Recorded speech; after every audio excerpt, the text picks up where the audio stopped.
ఢిల్లీ అంతర్జాతీయ విమానాశ్రయంలో భారీగా విదేశీ డ్రగ్స్ పట్టుబడింది.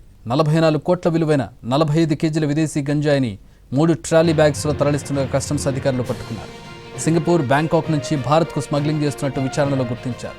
స్కానింగ్కి చిక్కకుండా ఉండేందుకు నల్లటి ప్లాస్టిక్ కవర్స్లో చుట్టి గంజాయిని దాచారు కేటుగాళ్లు. ఘటనలో 3గురిని అరెస్ట్ చేసిన అధికారులు వారిపై NDPS యాక్ట్ కింద కేసు నమోదు చేశారు.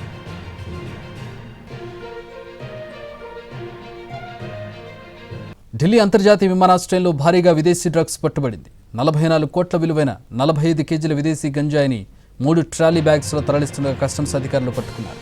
సింగపూర్, బ్యాంకాక్ నుంచి భారత్కు స్మగ్లింగ్ చేస్తున్నట్టు విచారణలో గుర్తించారు. స్కానింగ్కి చిక్కకుండా ఉండేందుకు నల్లటి ప్లాస్టిక్ కవర్స్లో చుట్టి గంజాయిని దాచారు కేటుగాళ్లు. ఘటనలో 3గురిని అరెస్ట్ చేసిన అధికారులు వారిపై NDPS యాక్ట్ కింద కేసు నమోదు చేశారు.